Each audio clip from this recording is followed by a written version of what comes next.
नमस्कार, स्वागत है आपका न्यूज 18 पंजाब हरियाणा हिमाचल में। मैं हूं आपके साथ कुसुम रावत। बुलेटिन का आगाज हिमाचल से आ रही बड़ी खबर के साथ करेंगे। हिमाचल में आज से 18+ को वैक्सीन लगेगी। 18 से 44 साल के लोगों को कोरोना का टीका लगाया जाएगा। टीकाकरण के लिए प्रदेश भर में 213 केंद्र बनाए गए हैं। मेगा वैक्सीनेशन की तैयारियां पूरी कर ली गई है।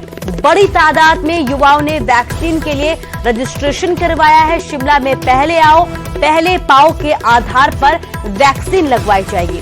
इसके साथ ही टीकाकरण में हिमाचल प्रदेश में पहले पायदान पर पहुंच चुका है। हिमाचल में 31% लोगों का अब तक टीकाकरण किया जा चुका है। तो बड़ी खबर आपको बता रहे हैं वैक्सीनेशन से जुड़ी हुई है, जहां पर आज से 18+ के लोगों को वैक्सीन लगाई जाएगी। हिमाचल से यह खबर आपको बता रहे हैं 18 से 44 साल के लोगों को टीका लगाया जाएगा। कोरोना का टीकाकरण के लिए प्रदेश भर में 213 केंद्र भी बनाए गए हैं। मेगा वैक्सीनेशन की सभी तैयारियां पूरी कर ली गई हैं। टीकाकरण में हिमाचल देश भर में पहले पायदान पर आ चुका है। तो बड़ी बात यह है कि टीकाकरण लगातार जारी है, लेकिन इसके साथ ही पहले पायदान पर टीकाकरण को लेकर हिमाचल का नाम जुड़ गया है। और आज के लिहाज से बड़ी बात यह है कि आज से 18+ 18 से ज्यादा जिनकी उम्र है उन्हें भी कोरोना का टीका लगाया जाएगा। 18 से 40 वर्ष की वैक्सीनेशन है वो 17 तारीख से शुरू होने जा रही है। और इस चरण के लिए हमें जो वैक्सीन स्टेट लेवल से आई है वो शिमला डिस्ट्रिक्ट के लिए हमें 13,670 डोजेज आई हैं।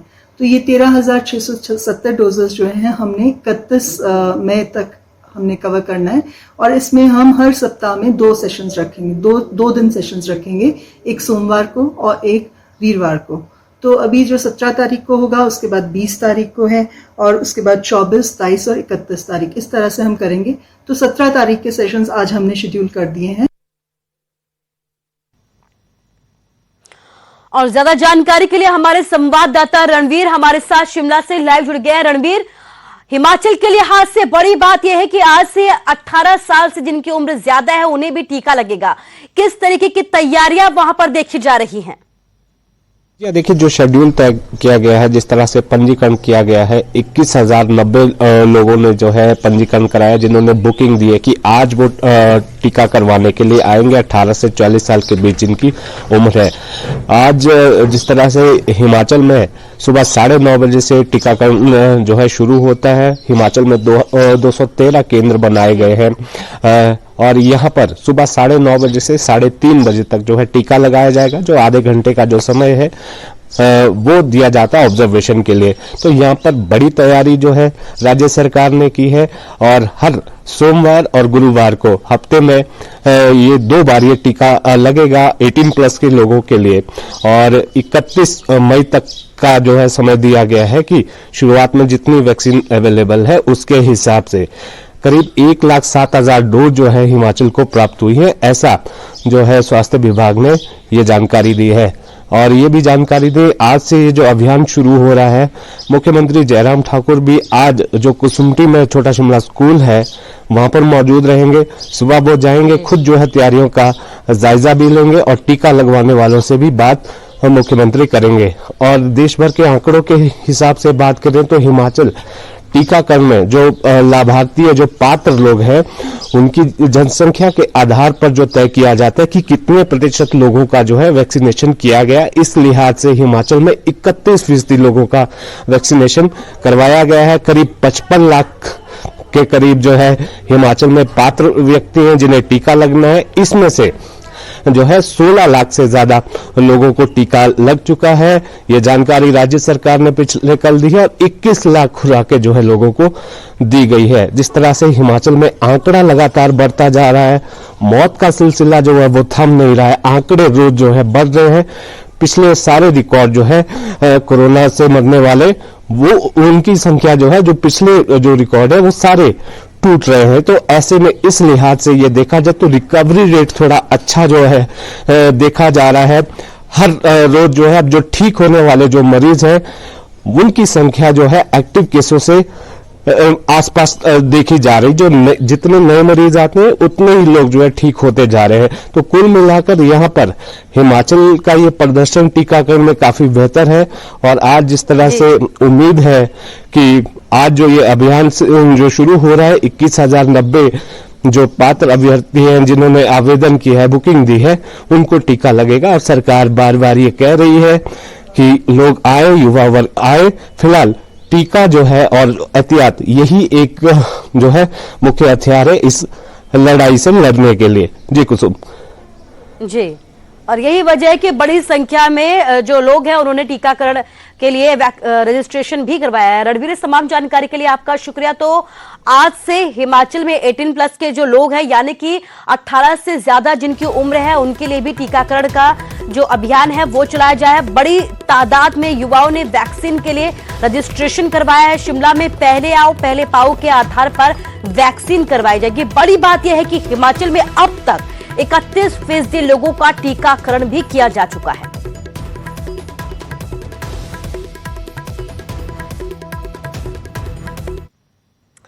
तो वैक्सीनेशन को लेकर लगातार काम किया जा रहा है, लेकिन इस बीच हिमाचल में मौत का आंकड़ा कम होता नजर नहीं आ रहा। पिछले 24 घंटे में कोरोना से 70 मरीजों की मौत हो गई है।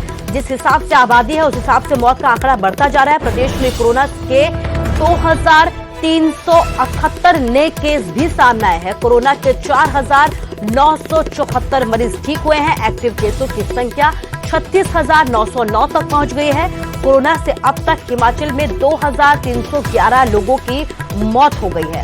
तो आंकड़े मौत के भी बढ़ रहे हैं। वैक्सीनेशन भी लगातार जारी है। इसी बीच यही वजह है कि लगातार प्रदेश सरकार की तरफ से लोगों से ये अपील की जा रही है कि बड़ी संख्या में टीकाकरण के लिए पहुंचे, क्योंकि मौत का सिलसिला जो है वो भी लगातार बढ़ता जा रहा है। पिछले 24 घंटे में 70 लोगों की हिमाचल में मौत हो गई है।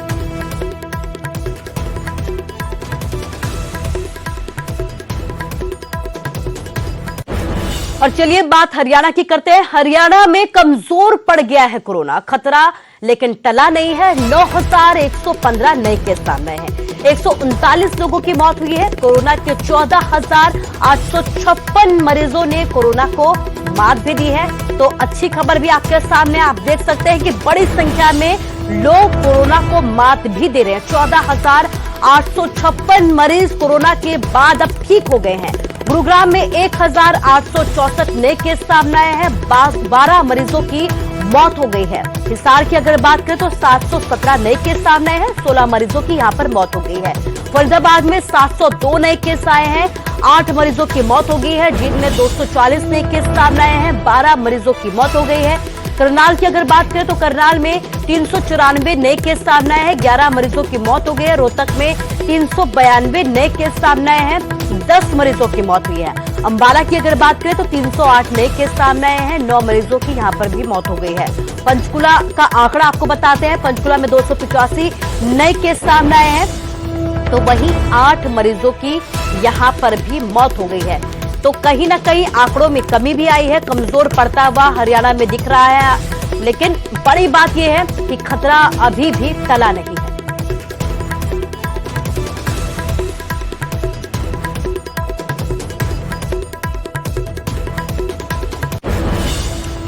खबर हिसार से है। हिसार में बने चौधरी देवीलाल संजीवनी अस्पताल का शुभारंभ करने पहुंचे सीएम मनोहर लाल का विरोध करने पहुंचे आंदोलनकारी उग्र हो गए। रविवार को सुबह के वक्त शुरू हुआ विवाद शाम तक खत्म नहीं हुआ। सीएम 500 बेड के अस्थायी अस्पताल का शुभारंभ करके भी चले गए और उनके अस्पताल में दाखिल होने की आंदोलनकारियों को भनक भी नहीं लगी। लेकिन जब लगी तो आंदोलनकारी अस्पताल के आसपास पहुंच गए और पुलिस पर हमला बोल दिया। पुलिसकर्मी घायल हुए तो आंसू गैस के गोले छोड़े गए और लाठीचार्ज भी किया गया। बाद में भी लाठीचार्ज के विरोध में आंदोलनकारियों ने हरियाणा में हाईवे को जाम करना शुरू कर दिया। 4 तस्वीरें आपको आपके टीवी स्क्रीन पर हम दिखा रहे हैं। हिसार, अंबाला, पानीपत और करनाल की तस्वीरें हैं। आप देख सकते हैं कि कोरोना के वक्त में जिस तरीके का ये प्रदर्शन है, ये वाकई में शर्मनाक है। जिस तरीके से कोरोना नियमों की धज्जियां उड़ाते हुए यहां पर प्रदर्शन किया गया है, ये वाकई में कई सवाल खड़े करता है।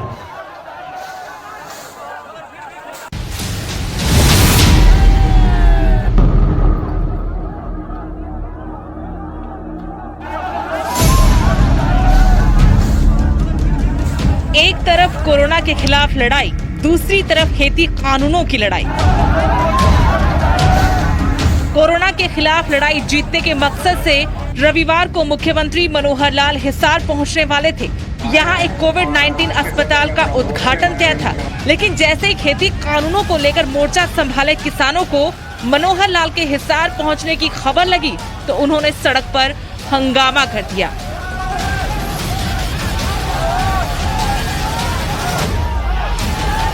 अपने जाने पहचाने अंदाज में किसान हांसी से हिसार की तरफ आगे बढ़ने की कोशिश करते रहे, लेकिन पुलिस का पहरा भी कड़ा था और फिर वही हुआ जो पिछले कई महीनों से देखते आ रहे हैं, पुलिस और किसानों के बीच सीधा टकराव।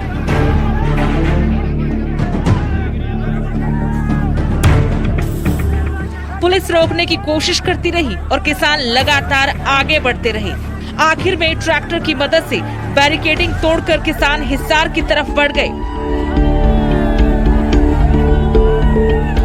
एक तरफ किसान हिसार की तरफ बढ़ रहे थे तो दूसरी तरफ मनोहर लाल भी जैसे तैसे हिसार पहुंच ही गए। मुख्यमंत्री ने 500 बेड के अस्थायी कोविड-19 का उद्घाटन किया और फिर चले गए, मगर हालात उसके बाद और ज्यादा बेकाबू हो गए।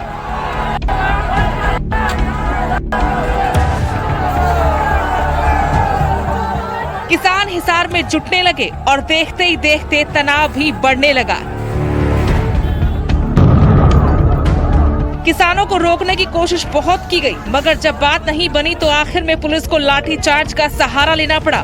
जिंदल चौक के पास ही किसानों पर पुलिस की लाठियां चली और साथ साथ आंसू गैस के गोले भी। ना ये पहली बार हुआ है, ना ही शायद आखिरी बार कि किसान और सरकार इस तरह से आमने सामने खड़े हैं। साथ में एक सवाल भी पहले की तरह बरकरार है कि आखिर इस तकरार का अंजाम क्या होगा। हिसार से संदीप सैनी, न्यूज़ 18।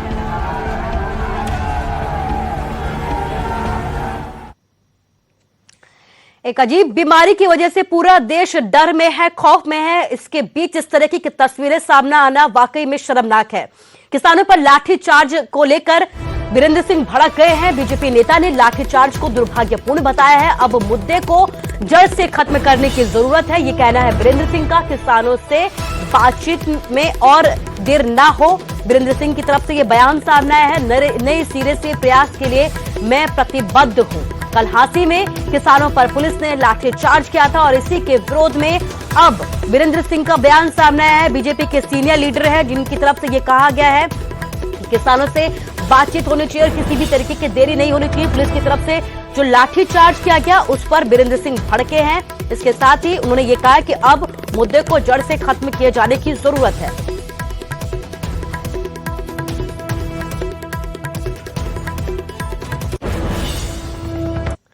और चलिए आगे बढ़ते हैं। किसान नेता राकेश टिकैत ने लाठीचार्ज की कड़े शब्दों में निंदा की है और कहा कि पूरा देश किसानों के साथ खड़ा है, लेकिन कोरोना नियमों को तोड़ने को लेकर किसी तरीके का कोई बयान टिकैत की तरफ से सामने नहीं आया। दुखद घटना है और जिस तरह से ट्रैक्टर तोड़े लोग, करीब 200 से ज्यादा लोग घायल हैं, तो जा रहे हैं वहां पे और पूरे देश भर में इसका विरोध हो रहा है। बहुत जगह रास्ते जाम इसमें हो रहे हैं। वे हमारे लोग छूटे, जो ट्रैक्टर है उसका भी जो कमेटियां निर्णय लेगी उसमें भी लेंगे सब लोगों के साथ में। और पूरा देश इस आंदोलन में जो ये घटना हुई है उसकी निंदा करते हैं और आंदोलन जितना भी और तेज यहाँ पर करा जाएगा वो करेंगे। आप क्या तस्वीरें आपने देखी, कई किसान यहाँ पर भी बिना मास्क के नजर आए, बिना सोशल डिस्टेंसिंग के यहाँ पर नजर आए। खैर, किसानों पर हुए लाठीचार्ज को हरियाणा के कांग्रेस अध्यक्ष कुमारी सैलजा ने भी शर्मनाक और निंदनीय बताया है। हिसार में एक ओर कोरोना का हाहाकार और दूसरी ओर हमारे अन्नदाता को लहू लुहान। माननीय खट्टर जी, क्या किसी हॉस्पिटल का उद्घाटन इतना जरूरी था कि आप खुद वहां पर पहुंचे और हर एक नियम को ताक पर रखें, लोगों को रिस्क में लेकर आए? आप भीड़ देखिए जब आपने उद्घाटन किया। और दूसरी ओर किसानों से बातचीत करने की बजाय, तीनों काले कानून वापस लेने की बजाय उन पर लाठियां बरसाई जाती हैं, उनका खून बहाया जाता है। ये भारतीय जनता पार्टी जजपा सरकार जब जब लोगों के बीच में निकलेगी उन्हें लोगों का ऐसा सामना करना पड़ेगा।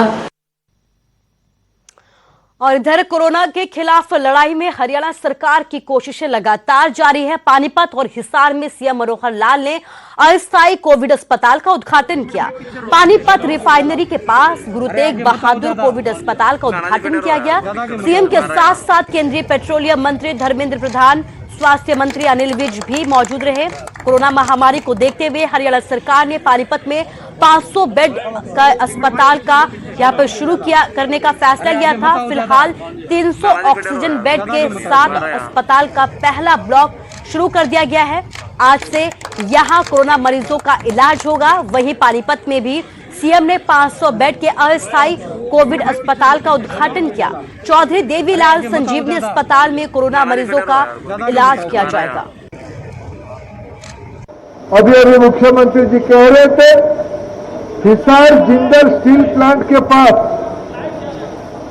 हिसार जिंदल स्टील प्लांट के पास अभी उन्होंने यहां आने की पहले 500 बेड की ऐसे ही एक बढ़िया हॉस्पिटल, टेम्पररी हॉस्पिटल, जो शायद आने वाले 3-4 महीने तक लोगों की स्वास्थ्य की पूरा लाभ नहीं होने तक इसको लगाने के लिए काम किया जाएगा। सामाजिक दूरी तो सरकारी कार्यक्रमों में भी नजर नहीं आई। एक तरफ सरकार कोविड अस्पतालों का उद्घाटन कर रही है तो दूसरी तरफ जिनमें स्वास्थ्य सुविधाओं की पोल भी खुलती हुई दिख रही है। जब सरकारी अस्पताल में बेड फुल हो गए तो मरीज अपने घर से खाट ले आए। तस्वीरें जिनके सरकारी अस्पताल की है, आप देख सकते हैं कि कैसे इमरजेंसी वार्ड के बाहर मरीजों ने खाट में डेरा डाल दिया है। मरीजों के मुताबिक सरकारी अस्पताल में सभी बेड फुल हैं।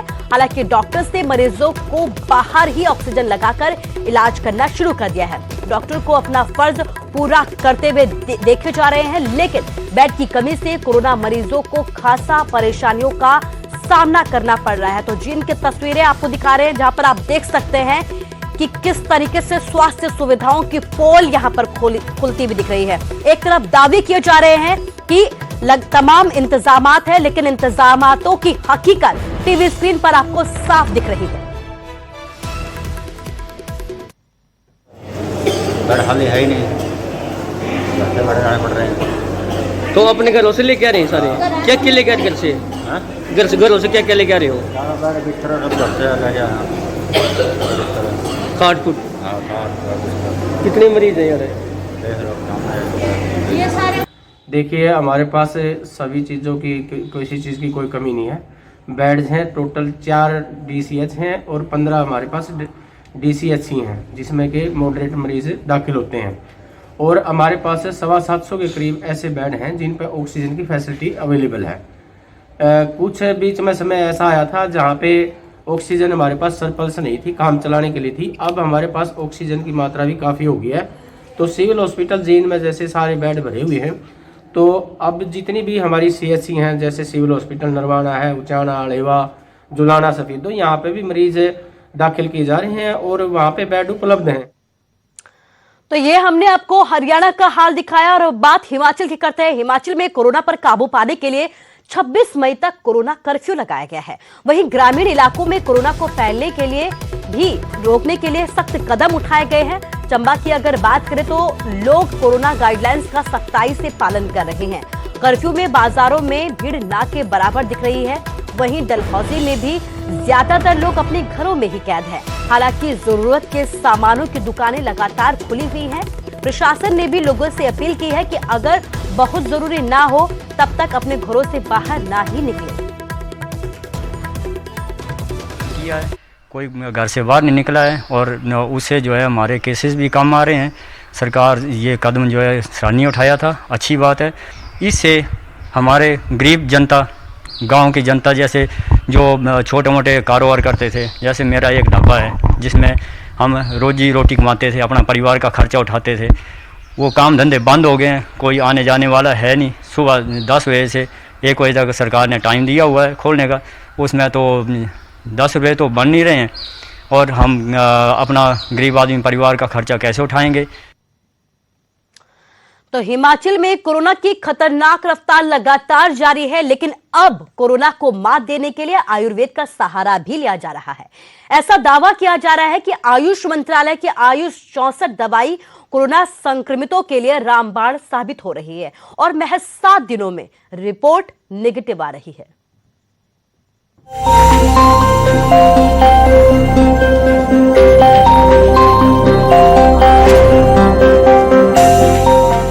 आयुर्वेद में कई असाध्य रोगों का इलाज छिपा है और आयुर्वेदिक दवाई अब कोरोना संक्रमितों के लिए भी रामबाण साबित हो रही है।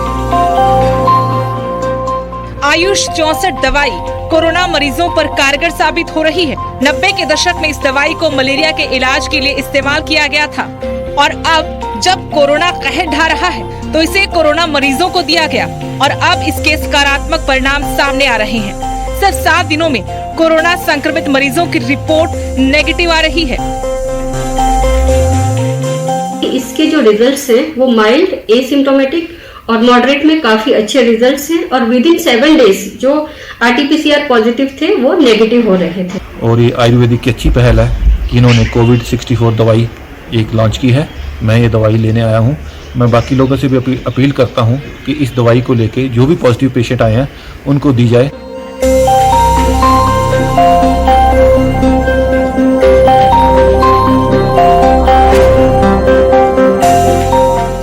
उधर सिरमौर में भी कोरोना मरीजों का इलाज आयुर्वेद से किया जा रहा है। नाहन में इन दिनों कोरोना मरीजों को घर घर जाकर आयुर्वेदिक दवाइयां दी जा रही हैं। तो इसमें आयुर्वेद विभाग को आयुर्वेदिक औषधियां वितरण करने का दायित्व सौंपा गया है। उसके तहत ये मुहिम चलाई जा रही है और घर घर जाके औषधियां वितरण की जा रही है और औषधियां कैसे लेनी है समझाया जा रहा है।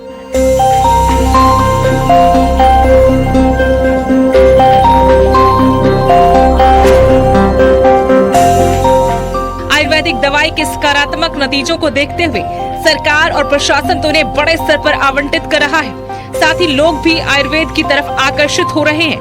मंडी से वीरेंद्र भारद्वाज के साथ नाहन से सतीश शर्मा, न्यूज़ 18।